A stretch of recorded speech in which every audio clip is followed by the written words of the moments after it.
3 million years from Earth, the mining ship Red Dwarf. Its crew, Dave Lister, the last human being alive, Arnold Rimmer, a hologram of his dead bunkmate, and a creature who evolved from the ship's cat. Message ends.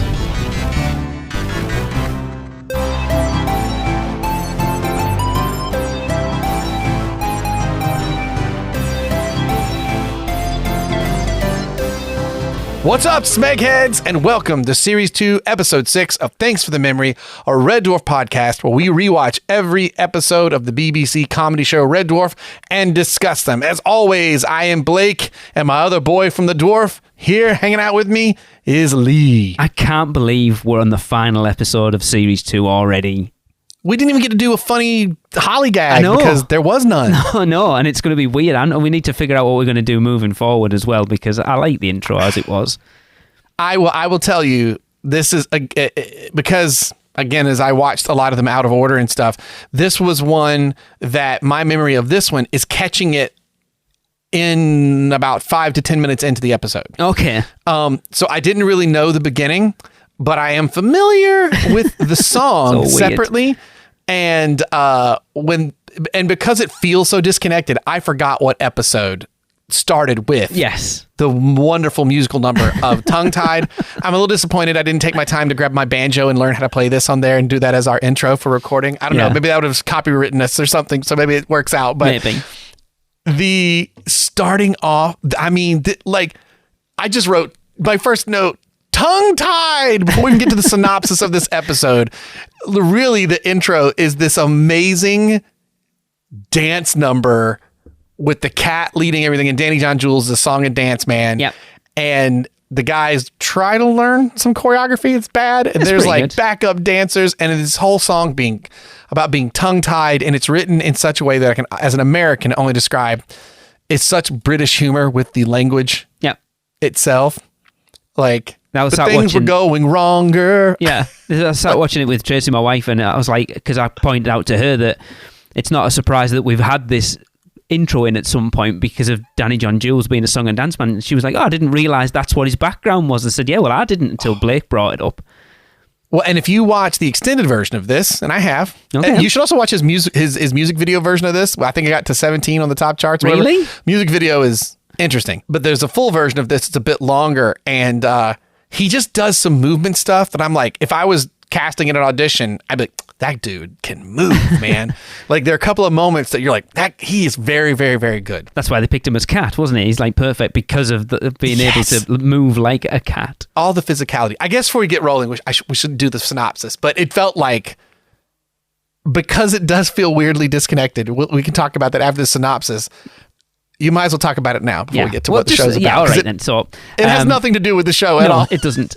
So the episode we're talking about today, as we said, is the final episode of Series 2, and it is episode 6, Parallel Universe, which originally aired in the UK on October 11th, 1988. The synopsis is Holly creates a new star drive called the Holly Hop Drive that will warp Red Dwarf from one part of space to another within a matter of seconds. And of course, it all goes wrong when Red Dwarf enters an alternate dimension. The crew encounter, spoilers, female versions of themselves, and Cat encounters another version of himself. Again, spoilers, which is a dog from Blake's neck of the woods, I guess. Yeah, I'd call him Western Carolina more than Eastern Carolina, where I'm from. He's a mountain man. So yes, going back to that intro, obviously I have no memory of it because it was like 36 years ago, whatever it was, but can you imagine sitting down to watch that episode of Red Dwarf and it's starting with that? You'd be like, hang on, are they not, especially for you, like you said on the last episode that you would tune in at 11:30 on a Friday night, not even knowing if you were going to get an episode of Red Dwarf. So unless they introduce the episode and then that comes on, you're like, oh, I guess we're not getting a Red Dwarf this week. And then go, hang on. Well, and I tried to do a little digging, and the only thing I could really find was this was some kind of gag that was happening on an episode, or this episode, as they were rehearsing and working on the show. And it went from a momentary gag with the cat to a full-blown musical number. Right. And I wish I could get, maybe I have to dig a little more. I'm sure Danny John Jules or someone has answered at a con. The only thing I found was like Chris Berry talking about how like, I don't remember that episode because we hated learning the dance because me and Craig Charles are not good at dancing. that was the main takeaway. But It's so good. I have this memory of a claymation version where his tongue falls out of his mouth. Okay. And I couldn't find it. But I think it might be because it's in an episode that will come much later down the road. Interesting. I have no memory of that. Yeah. But it's so brilliant. And you go, what's this episode going to be about? And this dance number ends, and there's Cat hanging out with a new piece of technology, although I think a reused prop. As he takes it off his head, he's looking through like a dream viewer. Yeah. And he's like, that's not the dream I was looking for. That was whatever night. I'm trying to find this other dream. And you're like, okay, that's the sci-fi trope for this episode. Yes. Something to do with the dreams, man. Really you know what I mean? Like, but okay. why else would you do this? Spoiler alert. It has nothing else to do with the episode. Not at all. Except, did you notice? So the guys are in a very specific, like, burgundy suit with like this ruffled, what do you call that thing? That neck? Like, it's like a cravat kind of thing, isn't it? Yeah. So a third of the way through the episode, Cat shows up having changed into that outfit. Oh, when he goes to the disco. Yes, he's changed into the outfit from the dream. I didn't notice that. That's weird. It's like the only... that's the only correlate. I don't know. It's so weird, but it's very strange. I don't know why they did it. I know in the previous episode, we discussed how good it was that they stacked on things and built from one another. This is breaking that rule. I do not care. I love that this exists. Yes. I mean, it's interesting. Again, in the trivia, apparently for time reasons, the episode was shown without its opening credit sequence and was originally shown with no episode titles at all. Yeah, if you watch the special edition, I think you might see the uncut version of this. Okay. And there might be I think I read something, there might be a Holly intro or the regular intro. I don't know. We should look into that. But whenever we do these, I don't want to delve too much into what we aren't watching. Yes. You know, I kind of go back to these later. And maybe that's, when we all wrap these up, maybe that's something we can do. Or if we're bored during the Christmas holidays, Lee, we could do a special. We could.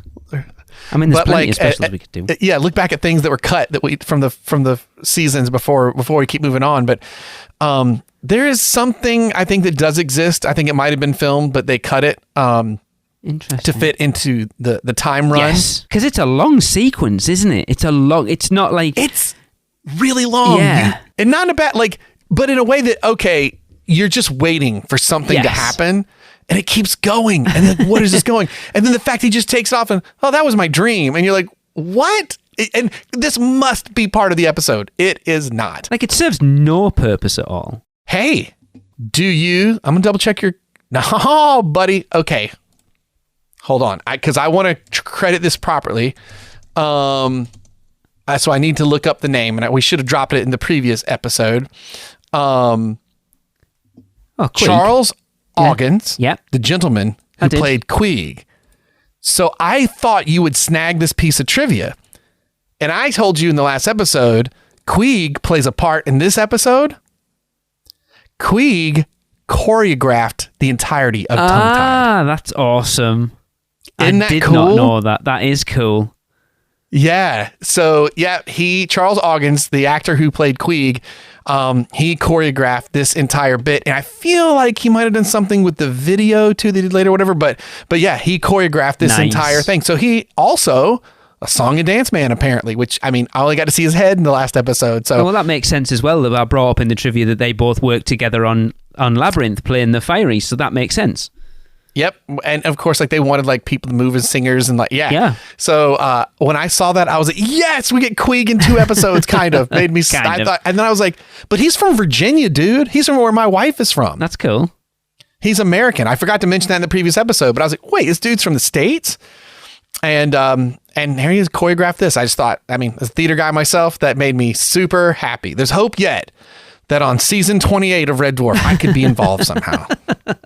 Maybe. That's a long way down the line. What's the next one? Episode series 13? Is that what's coming out next year? Is that right? Yeah. It's either 12 or 13. We'll find out if it's Lucky 13 or not. I think it might be 12, actually. Because there's 11, I think there's 11 series, and then there's like a feature-length film, and then I think next year, I think that's series 12. All I know is good or bad, I'm there. I'm exactly. I'm intrigued. I'm interested. Like I said, I think I've said this already quite a few times. I can't wait to get into those series that you haven't seen. The fact that there's about 2 or 3 series that you haven't seen any episodes of are going to be awesome. And I've probably only watched them maybe once. I can't wait to get to the subsequent series that I've seen a bunch. Yes, in and like three to 6 that you haven't. It's going to be very interesting. Anyway, and we'll see how good my memory has actually been. But that's not what we're talking about. Yeah, this episode. I had a couple of things. I was like, "Oh, this is so cool!" Because the last episode we said, "Man, this is the dwarf. This is it. This is peak dwarf." This episode doesn't hit that peak, but it rides that wave very well. From just an overall standpoint, this feels very good. We've stepped out of the sitcom into, we're going to do a weird sci-fi thing again, which I love the variety of being able to do that. Yeah. But we're going to do the weird sci-fi concept rooted in the reality of these guys that we've created so far. And it's flipping delightful. There are some cool things in the episode. Do you realize this is the very first episode that Kat calls Rimmer goalpost head? Yes. And that becomes a thing forever now after this point. So it's fun seeing moments like that. Well, there's another one. Oh.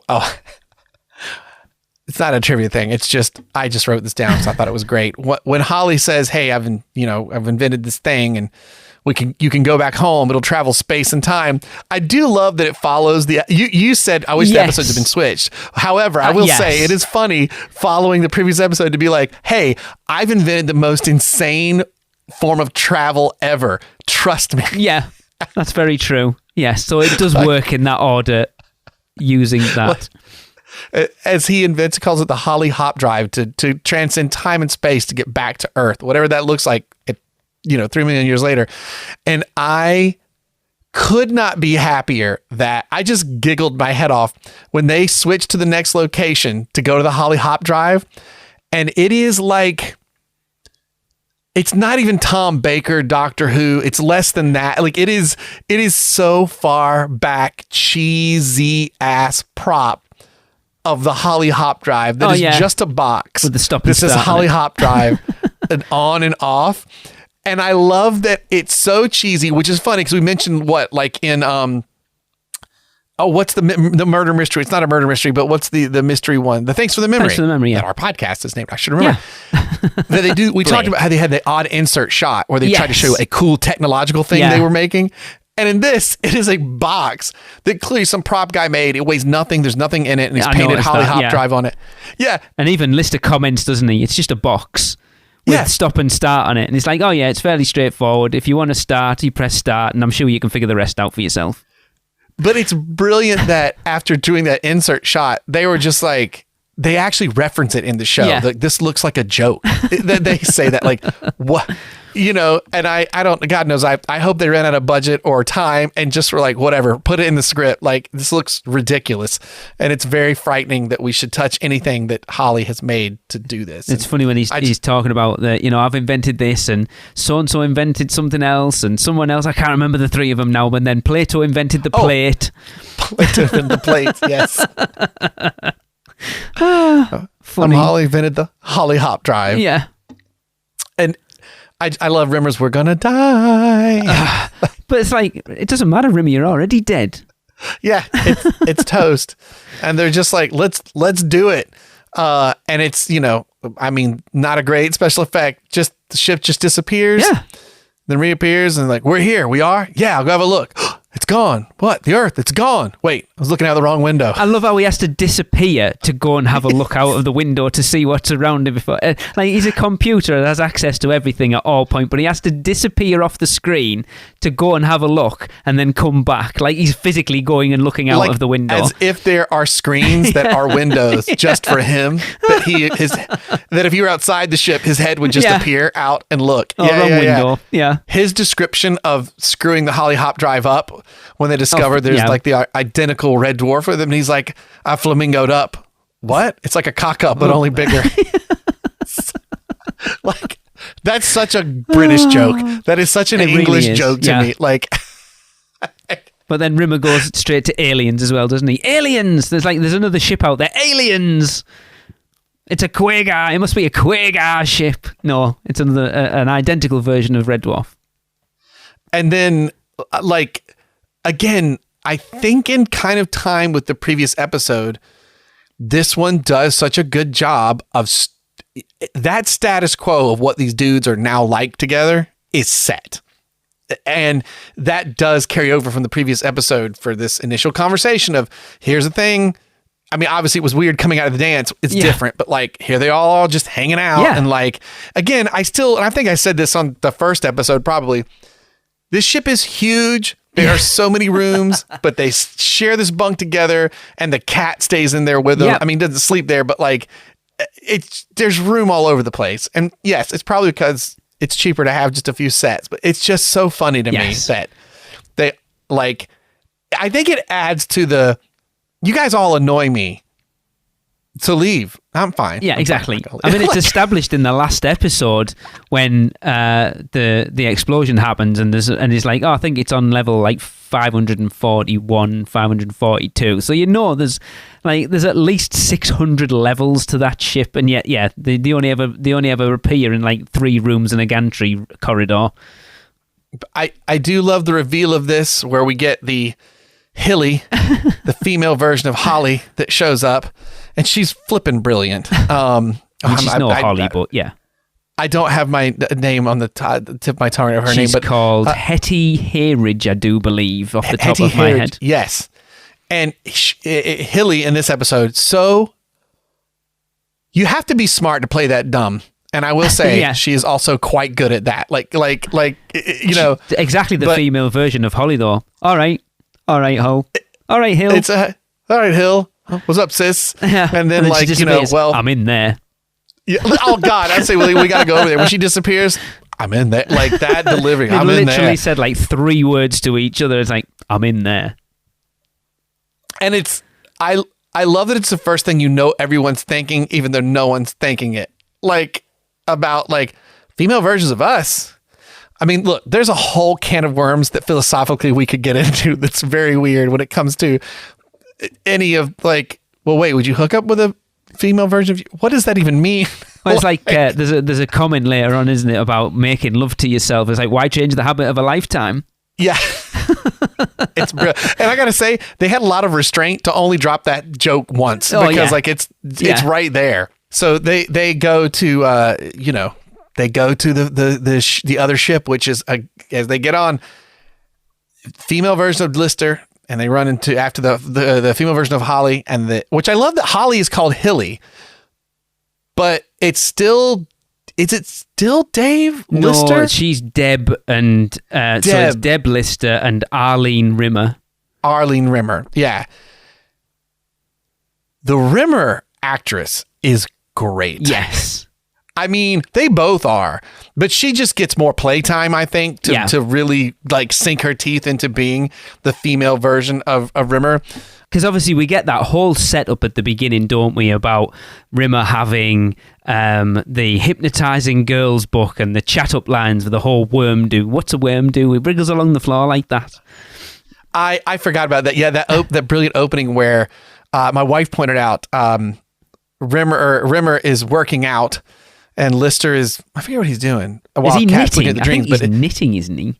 Or was that the previous episode? I think there's at one point where I noticed he was knitting. It might have been the Queeg episode, to be fair. But it is just them doing their thing. Yeah. They're just hanging out, doing what else are you going to do right now? But my wife pointed out that there is an H on Rimmer's exercise bike. I didn't notice that. On the front of it. Yes. I was like, oh, that's a good catch. I didn't see that. I missed that. I'm going to have to go back and look at that. I never noticed that. And again, why does the hologram have to work out? I don't know. No. But it's great. But yeah, his whole studying the hypnotism thing to hypnotize women and then the pickup lines and just how brilliantly Lister ruins it. Can I have a drink with you? No. Yeah. Well, no, brilliant. You have to say yes to the. Yeah. Would you like a worm do? What's one of those then? What? A worm do? What about it? Is this still the starting line? Yeah. It's so brilliant. It's such a good, just standard good comedy writing. You could slap it into a million different shows, but It's so good. It always used to make me giggle when he was talking about hypnotizing. It's like, I'd do that. Is there something in your eyes? And fix them with the mesmer stare.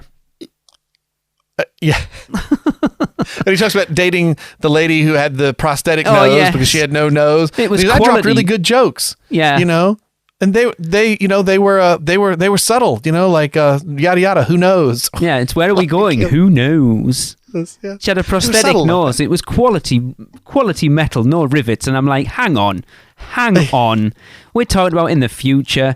They don't even, for replacement body parts now, they use like rubber and stuff. It's where like maxillofacial, because it's kind of, I don't do it in my job, but it is an offshoot of the job that I do. And I know that it's made from like a silicone.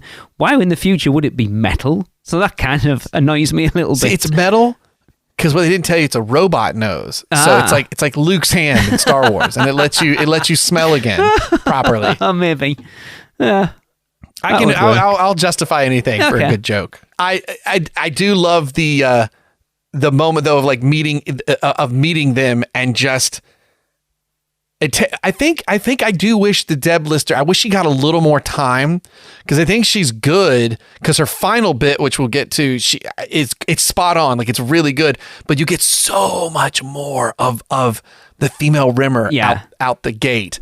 But learning about how the worlds work and stuff. Like, wait, this is a male centric world. Yeah. Like so. Have you not read The Male Eunuch by Jeremy Greer?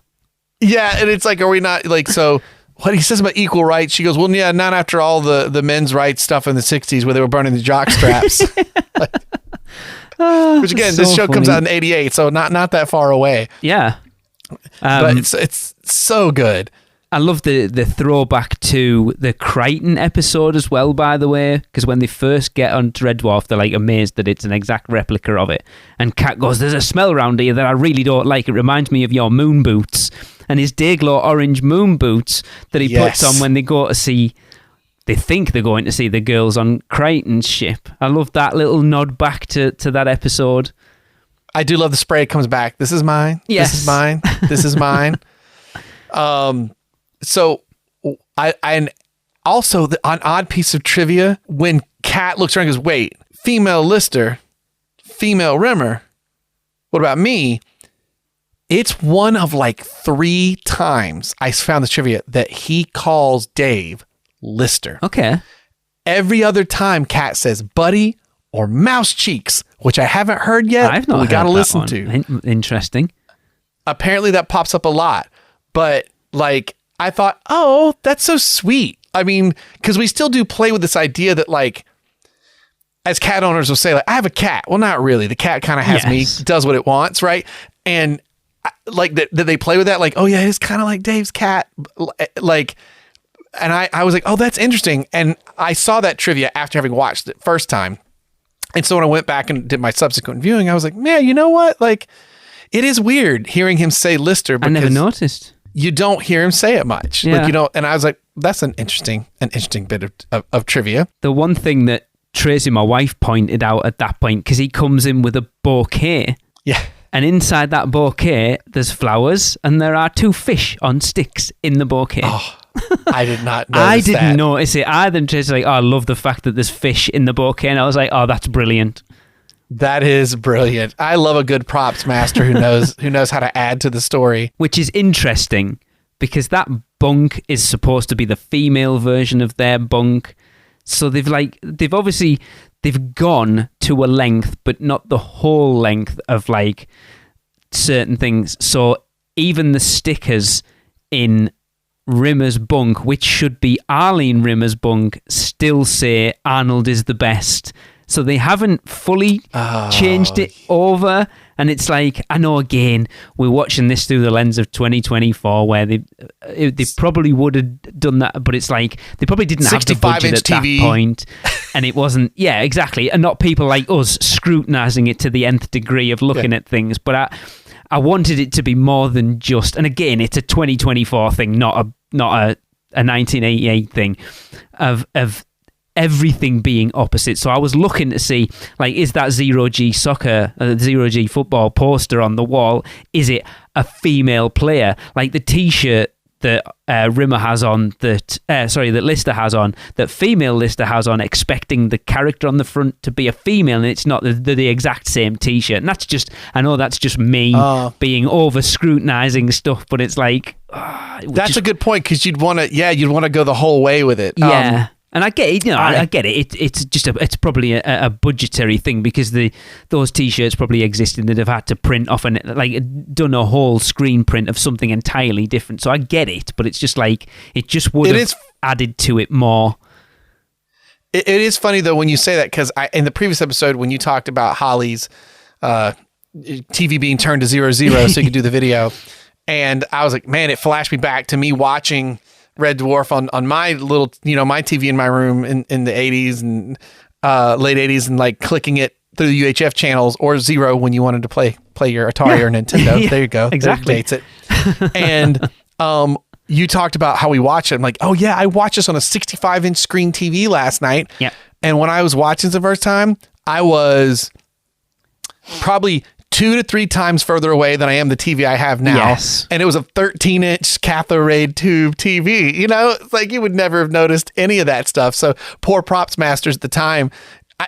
I bet people who worked on stuff then who are like watching stuff now, like, oh man, look, sucks. Like now everybody can see this. It's so weird watching, obviously, 4x3 on a widescreen TV, having the black bars down the side. That's still weird, because you don't see that anymore. It's definitely a different. That makes me think. Like, I'm sure at some point I'll actually be seeing Red Dwarf where it doesn't have that, because the episodes I wonder when that's going to be interesting to see when that is. Because it definitely changes the staging and the blocking and everything else, because everybody's very close to each other right now. I did notice something I know you brought up quite a lot recently about the sound. I think we were definitely in many scenes in the last 2 episodes back to just one central microphone for definite. Well, 1 or 2, and the reason I'll say 2 is there were many more scenes that had, instead of Cat only being in one, he was there in a lot of them. So you would hear these 2 sound good and 1 not. So I was like, what are you guys doing here? Like, is it still just 1? And that's, and it's only a couple of times, because when it is the 3 of them, it usually forces them to have to be a bit together. Yeah. But I think I know there was a scene where it's like the 2 of them in one spot, and then maybe Rimmer or somebody goes to the bunk, and then the audio, you hear that audio change. They're not cool wearing their wireless mics like they do now, which are probably a lot more expensive at that moment in time. It's funny though, isn't it, when we go back to like the opposite of cat would be a dog, not a female cat, because it's funnier. It is funnier than it would have been having a female cat. Like, I would love to have seen how they would have written this episode if they'd have gone the whole way with it and gone, right, female Lister, female Holly, female Rimmer, female cat. How that would have played out. I do think there is a really bad missed opportunity for better delivery in this episode. It really bugs me that Deb Lister says, when Cat's like, female Lister, female Rimmer, and where I'm gonna go wherever. Where's female me? And they say where he's at in the cargo hold or whatever. The cargo hold, yeah. And Cat takes off, and she says something to the effect of, well, he's not gonna be very happy. Or he's gonna be surprised what he finds, and he's like, what? He goes, well, his opposite is a dog. I'm like, no, that should have ended when she said, I don't think he's gonna be very happy with what he finds. End it right there. Don't say it's a dog. So then you would have seen it when he met him for the first time. Right. Don't say it's a dog, because literally the next shot is this dude going, and you're like, oh my God, friggin' brilliant. Like, you've spoiled that punchline, because you've already told us, even though it's a split second. Yeah. I don't think she should have that line. I think it's better to, because you go, oh, okay, like, and you start to formulate, and you're like, oh yeah, that's, I guess, what that version would be. Yeah. Like, whereas if you'd have gone, by the way, I don't think he's going to be happy about what his opposite is. And then you'd have been like, okay, so it's obviously not what the hell is it then, rather than, all right, okay. Yeah. Or is it like a different cat dude? Or is it like, what do we got here? I do like the difference. Like, Cat has his fangs on the top. This one has fangs on the bottom. He's doing this very Appalachian. He's like trying to affect like an Appalachian, the wet mountains of like chain here on the East Coast of the U.S., like on Western Carolina and North Carolina and like Georgia and stuff. It's kind of the vibe he's going for. Right. I take it. Because he is English. Oh, I absolutely know that because of the kind of Southern accent he's doing. I'm like, oh, I know what movie you're getting that from. Like, I can hear it, you know. But he's great. I mean, like, and it's such a perfect, like, of course. And Danny John Jules' face is wonderful. However, is this our first and maybe only fourth wall break in Red Dwarf? Do you know what? Tracy pointed it out. She pointed out, I can't remember when it is now, but she pointed out, she said, I love that he said that to the camera. Oh, that's right. I better make myself look big. Yeah. Yes. The first line he says before it, it's just off the camera enough that you're like, I don't see it. But when he does the make myself big, I mean, that's like just looking at us. And I was like, yeah. And can I say something? The episode starts with a dream sequence. So if you've never watched this before, is your brain still like, is this still Kat's dream? Ah. You know what I mean? Like, because it is an odd moment. It is it's so weird. Like, you're like, why is he looking? That's never happened before. Yes, that's odd. Yeah, it's like really, really weird. But when then Dave comes down, meets their dog, and he's like, hey, you know, Holly says it's going to take, for some reason, 17 hours to fix everything. You know why? We're going to go to the disco and get some drinks. And they all go. And I mean, the setup for this is just delightful. I mean, as it cuts on, Lister and Lister are, of course, like being dumb and chugging drinks. And then Rimmer and Rimmer are in the corner with both of their legs doing that jumpy thing that nervous people do when they're uncomfortable. That, like, they're both shaking their legs and like, oh, this is nice. Good evening. Yes. Quite good. Yes. Yeah. Hey, look, they're getting along. Oh, yes. Quite so. Yeah, I've always been terrible. We aren't. Yeah, I've always been terrible at talking to the opposite sex, but this is all right. Like, yes.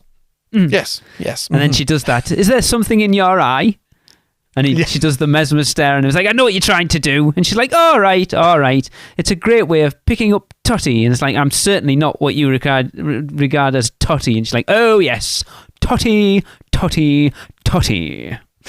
Like, she's completely different to him. And it's like, oh, you're disgusting. You only want me for one thing. And she's like, why? How many have you got? How many? I wrote that down. That is definitely one of my favorite lines. Why? How many have you got? Like, her delivery is so good because she manages to exude that BS confidence that Rimmer has. Yes. That is like he doesn't usually have, but she feels in control in this one. So she's like, and she can touch him. I mean, that's a big deal, right? When she smacks his bottom, if you've been watching the episode, you're like, what? Oh, holograms can touch each other. Deb references, doesn't she? Oh, holograms can touch each other. Like, and she is, I mean, she's so good at this. She really is. She absolutely nails that side of him. And even though you're like, oh, I see where this is going, like, she's going to treat him like he wanted to treat, like, ladies with his hypnotism and stuff. And, like, you know where it's going. Doesn't matter. It's still so good. Like, seeing our Rimmer squirm and writhe in that situation. And just, you know, I can tell by these tight trousers you'll wear. Come on, you're begging for it. And it's like, I'm not begging for anything. He's like, I'm not that kind of boy. She's like, I knew he was after something. He made a big play of making sure I knew he had sock suspenders on. Oh, yeah. It's in the corner. She just sits down and she's like, frigid. Yeah. I go back to when they first meet each other as well, and they both do his stupid salute at exactly the same time. So serious. Like, they both want to impress each other. There is a sequence about this point that really annoys me, if I'm honest. The dance sequence with the cat and the dog. Like, the way the cat does it when it's speeded up is kind of odd. Yeah, like, I get what they were going for, but he doesn't do enough. Like, it's almost like he needed to dance more. Yeah. And then speed it up a whole lot. Because he swings round on the glitter ball, doesn't he? And it feels kind of weird when you've got someone who's an actual dancer, and yet he doesn't really dance. It makes me wonder if this is the gag that started that then became the entirety of Tongue Tied, and Maybe. so then they, you know, because also, like, can I dance? I don't even know if you could have just gone to the dog going first, and it's terrible. He's like, I'm not even going to do this. I'm not going to compete with this. I also think the dog's dance is too, just like I say, you have to be smart to play dumb well. If you ask Danny John Jules to play the dog and do a bad dance, it would be amazing. Yes. And this guy has no movement to him really well. And so it's not like Danny John Jules nails being a cat. Yeah. There's so many little things he does. This guy is nailing a really superficial version of a dog.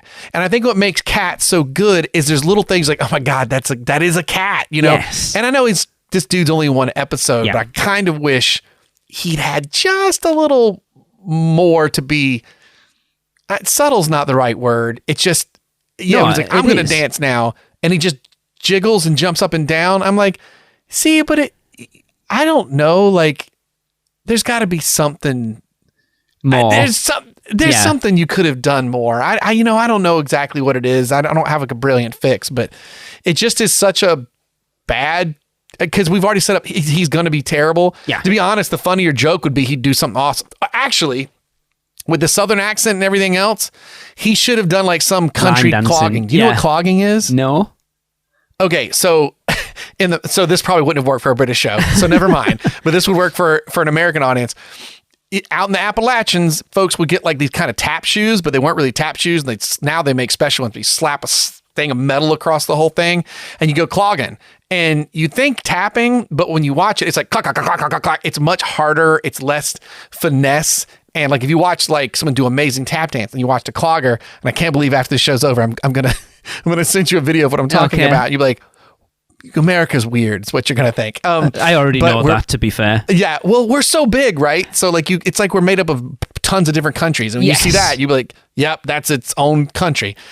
If he'd have done something like that, or even like what's the word I'm looking for? Like a square dance, or the modern equivalent of like a country line dance. Yeah.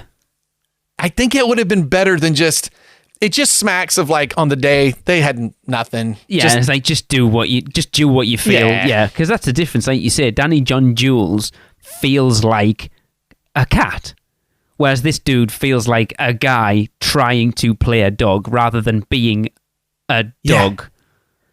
And I know he doesn't get as much time with it. No, but of course not. The poor guy has to play opposite of Danny John Jules, who just nails this, and he has nailed it from the beginning. I think our frustration in the first series and part of this series was, gosh, Cat's just such a tag on, but you know how good he can be, and you can see it. And you're like, man, I wish he was around more. You know, it is. I'm with you. That is a weak spot.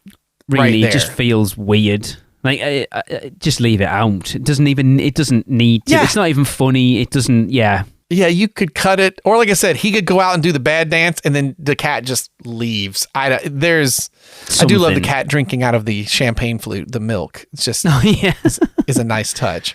I love Lister and Lister having the pint downing competition, and then obviously they're a dead heat because of course they are. They're both the same person. They're going to be able to drink a pint at the same time.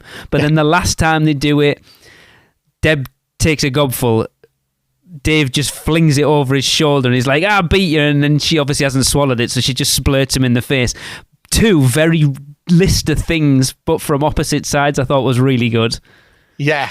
And I love when they separate from each other and they go back to their respective compatriots. So it's Dave and Arnold Rimmer, and then Deb and Arlene opposite, and him just talking about how bad she is, and Lister's like, she is you, she is a female version of you, and like everything, and it's so true. And then he's like, well, what about her? You got the fun one with the jugs, and he's like, what? No, it's all she wants to do is drink and tried to burp the Yankee Doodle Dandy, and you do that. Yeah, but I do it. It's classy. Yeah.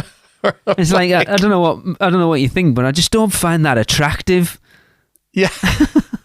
It's so brilliant. Like, I love when they set up Dave as the hero, but then like go, no, he's right here with Dave. He's right here with Rimmer as well. Yeah. And then the other two are like, oh, I don't think he's interested. Oh, he's interested. That's when the whole sock suspender line. Let's just say there'll be 2 pairs of shoes under the bed tonight. Under the bed tonight. Let's just say, yeah. Oh, she does the thing right with her fist. Oh my God. Also, did you note their drinks at the table? Maybe. So Arnold and Arlene, but they have 2 beers in front of them, glasses with giant H's on them. How have I not noticed these things? I got to credit that one to my wife caught that one I caught that one. And then she said, yeah, like his bike at the beginning. And I went, there was one on the bike? So that I didn't catch that one. She caught that one. I caught the drinks on this. That's awesome. That's funny. Yeah, I never noticed that at all. Well, you never see him pick it up. It's only just sitting at the table. Right. Which I love. Again, early on, he faded through furniture, and now they're sitting on it. And, it's kind of like the bunk bed. Why does that work that way? It goes back to what I said last episode. The last episode, they really leaned into him being a hologram, and this one, not so much. It's like, we know he is, but we're just going to leave it as it is because we've got enough going on, to be fair. I did leave one of my favorite. I do like a good delivery. Back when the cat and dog meet, the way that Cat says, he says, "You want to smell my behind? We'll smell each other's behinds," or whatever. And Cat's, "Man, I could smell you if you was on Mars." And it's the delivery of that is so good. And he's slapping the fleas on him, the dog, isn't he? He's obviously got fleas, so he keeps slapping his neck, picking the fleas off. Because then when Lister comes up and is like, "Cat, come on, we're going down the bar. Are you coming?" He's like, slaps a flea off his neck. And I remember when Rimmer and Dave are back together again, and he's like, "I want to talk to Holly. I want to talk to Hall." I'm like, "What is that on your face?" That's a computer rash. It's a computer rash. And he's like, "Right, I'm going to bed now on my own by myself." And he's like, "Well, where are you sleeping?" "I don't trust her enough to tell you, just in case." He's like, "What are you, a man or a munchkin?" "I'm off to see the wonderful Wizard of Oz." So friggin' brilliant. I do just love the idea of Holly having lipstick on his face, though, from this computer generated partner. He's only got a head. What else are they doing? And then we get the There's reveal. A joke there, by the way. I'm going to just leave it there for everybody listening. There's a what? There was a joke there with I said he's only got a head. What else were they doing? There's a definite joke there about only a head. We'll let you fill in the punchline. Yeah, exactly. I do love the reveal when they get back and it's literally, "Oh, my head. Was I drunk or what?" And then pulls back and there's the boots in his face because of course they're in their boots, and like wakes up with the other Lister, which again has its own philosophical what does that mean? Is that incest? What is that? And that of course is our line of, "You can't believe, you made love to yourself." Yes, you dirty little trollop, I think Arlene calls him. It's like, "I hope you get pregnant." And he's laughing because he doesn't realize that she's talking to him. And me, why don't I have the parts? I have a mother. Yeah. My mother was a woman. It's the female that has the babies. I know that because my mother was a woman. And this particular performance is one of those other this is a side he does so well, and probably the best he's done until this point, and we will see it over and over later. The smugness of Rimmer when he realizes what might be happening. Very quickly. Like, "Oh, Listy boy, wait. But we're in their world and their physics apply." You might be up the duff, my laddie. Up the duff. And I looked up the duff up because it's a very British term. We use it quite a lot. And I wonder where the term up the duff comes from. So I Googled it and it comes up for a duff is a pudding, a plum duff. It's a Scottish thing. So it's like having a bun in the oven. So it kind of comes from that, I think. There isn't a definitive answer for where up the duff comes from, but that kind of makes sense. And Arlene says it in another way. Just up the... She says something similar. It's and Rimmer has the up the duff. I forget what it is. She has a similar phrase that you clearly know what it means. But I love quickly they say that. They're like, "What?" And then Rimmer's like, "Calm down. You can't get excited in your condition." He's so quickly. Oh yeah, he's on it because he realizes what it means at this point. Yeah, it's the men who have to go through the agony of childbirth. Agony. This is just getting better. And then Holly obviously brings up about. You remember when we had Beyond Light Speed and we had, how did we get 2 babies without a woman on board? You said it'd be fun finding out. Like, it's so good. So up the spout was what Arlene said. Up the spout. Up the spout. That's another very British term. Yeah, up the spout. I don't know where the hell that comes from. You said, I don't know, but we'd have fun finding out. Yes. Like, Rimmer is just, it's the way he's not only so smug, but he has accepted this as the absolute truth now. Like, this is real. Because he wants it to be so badly, even if it's not. Like, if we've ended other series or episodes where the world craps back down on Rimmer, and he is riding high the entire end of this episode, and he's so friggin' happy. And when when he's like, "How could you do this to me? You take advantage of me?" Yeah. She's, well, you're not actually. What is just something to like? You're an easy pushover or whatever, like, you know. And he's like, hey. You should have wore precautions. It's the man's job to to look after those things. It's funny how like that flip over. I'm sure they had such a blast of coming up with like female, male opposites when they were writing the script for this episode. I love the fact that they don't really get a chance to digest it either. It's like, oh, by the way, we need to go back now because if we don't go now, we won't get back. So it's like, oh, shit. Like, I've just been told that I'm potentially pregnant. And she's like, well, you might be lucky. And then the scooter comes along because we never even mentioned that there was a female scooter as well. So then the scooter comes along and they've got little baby scooters in behind him as well. And they're like, oh, well, I guess it's definitely possible. Well, and it's a good nod because the first time we see the Scutters, they all see each other the first time. The male Scudder scoots by and the female Scudder is coming to camera view for us. She's the one that turns around and goes after him. So it's kind of a bit of a foreshadowing of how this universe is going to work. And of course, when Holly comes back to say that, he has got lipstick all over his face and head and stuff. And I just love the like fade up to the pregnancy kit. Yes. And then they're in the medical ward, and it's like, okay, so blue for not pregnant, red for pregnant. And this, as I mentioned in the previous episode, is our second Arsenal reference, as Rimmer totally goes, red for pregnant, come on, you Reds!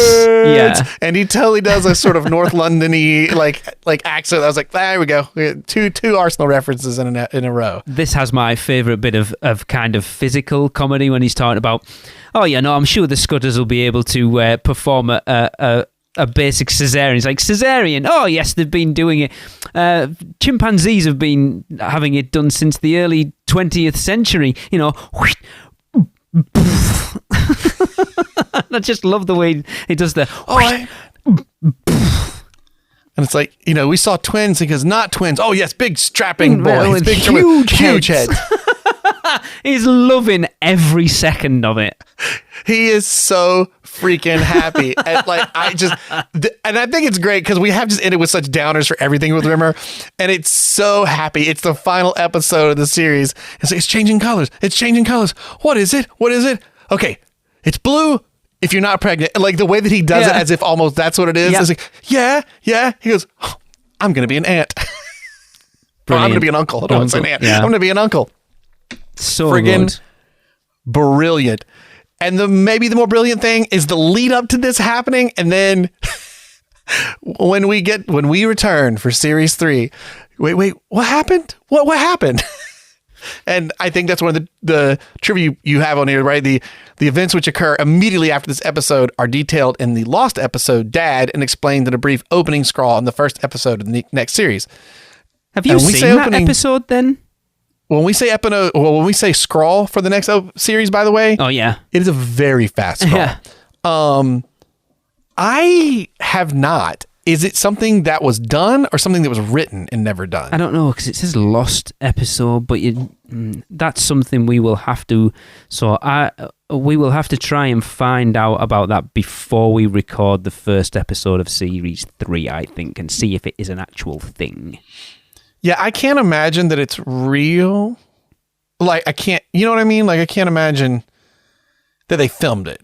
Makes it sound to me it was like an intention to do, and then they never did. But this piece of lore, just like when we said in the Future Echoes episode where you see this thing about the twins, this lore will play throughout the rest of the series. several times it gets touched on again. You may not remember it as much. I don't. Because you don't remember 3 through 6 as much. But this idea of Dave and Bexley, Jim, right? Name for his Jim and Bexley. Jim and Bexley, aren't they? Yeah. Jim and Bexley. Yeah.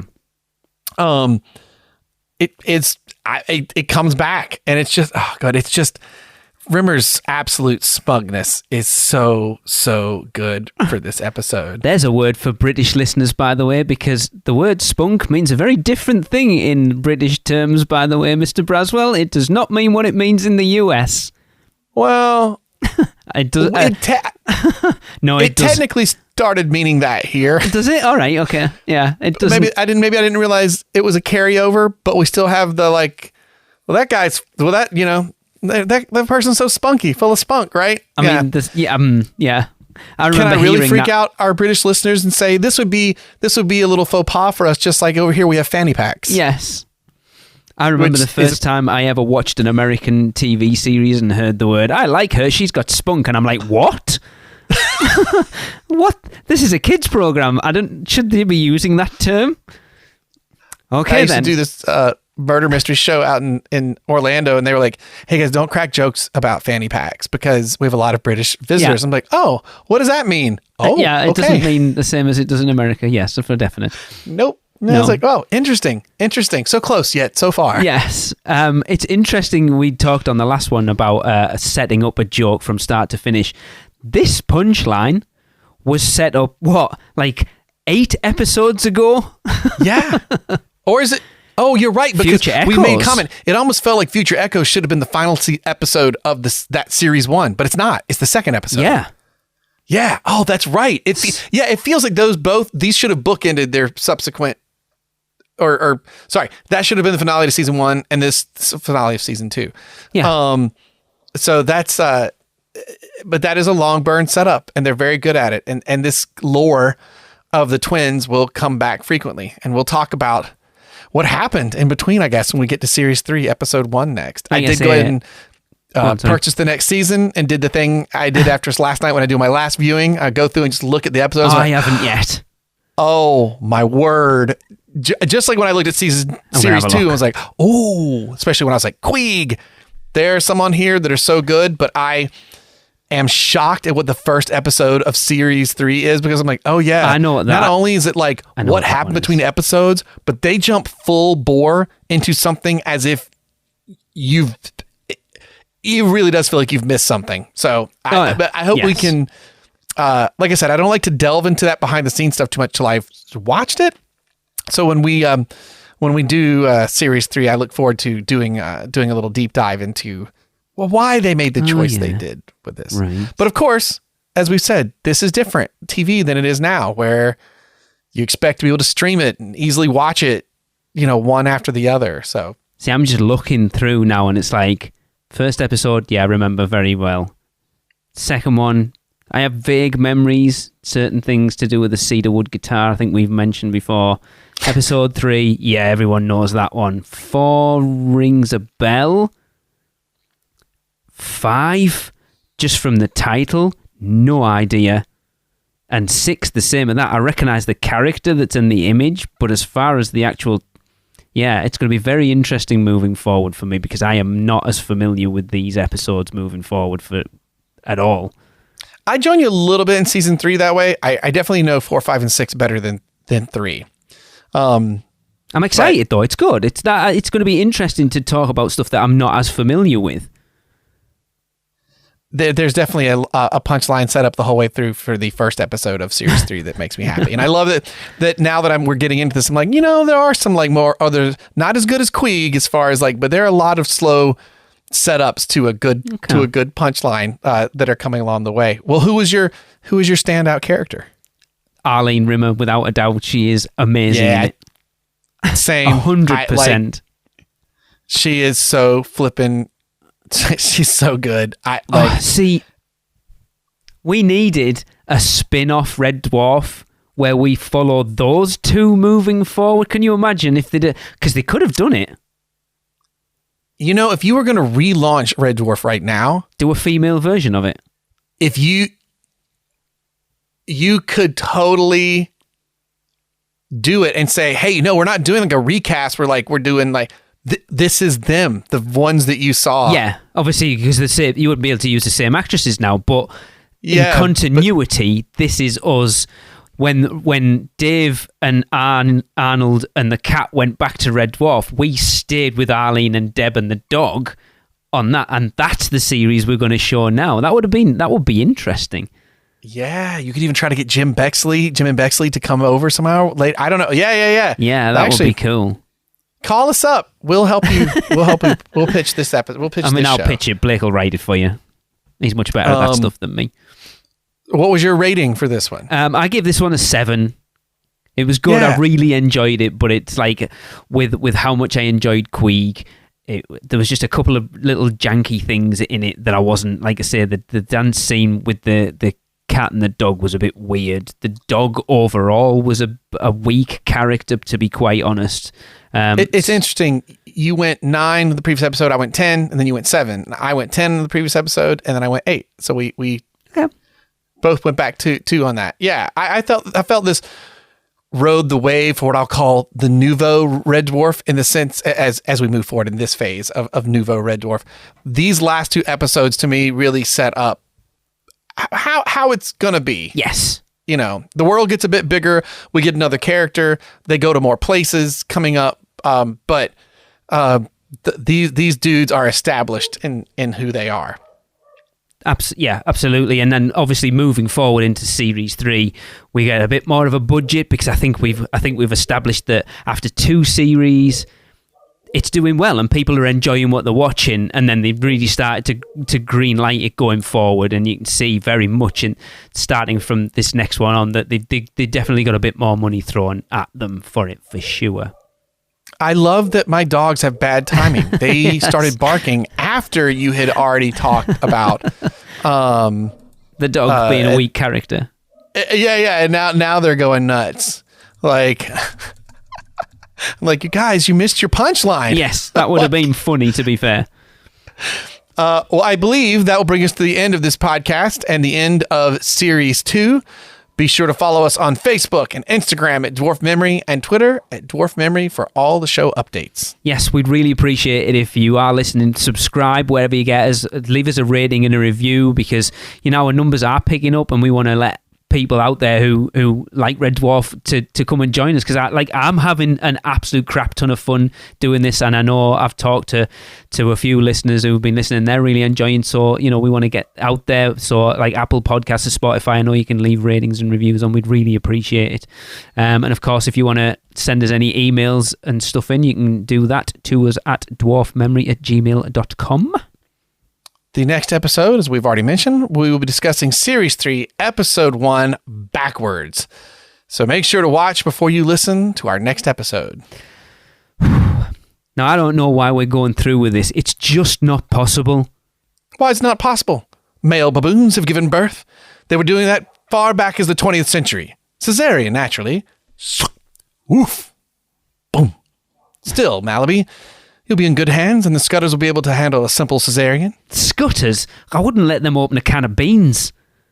You're thinking too negative. Think of all the glorious, beautiful, wonderful things about having children. Like? Like when they grow up and leave home. Now, what color is it supposed to turn? Blue for not pregnant, which is the color it's going to turn. And red for pregnant? Yes. Come on, you reds! What color is it now? Still white. I just had a thought. Remember we broke the light barrier and saw those echoes from the future? Oh, yeah. And we saw your future self with twin boys. I said, how is it possible to get 2 babies without a woman on board? And you said, I don't know, but it's going to be a lot of fun finding out. How right you were, Malaby. Twins. No way, Braswell. Not twins. Oh, yes. Big, bonny, strapping, bouncing boys that were as well. Huge heads. Oh, it's changing color. What color? Yes, it is. It's changing color. What color? Yes, it's changing color. What color? It's blue for not pregnant, right? Yes. Oh, good news. Excellent news, Malaby. Oh, thank God.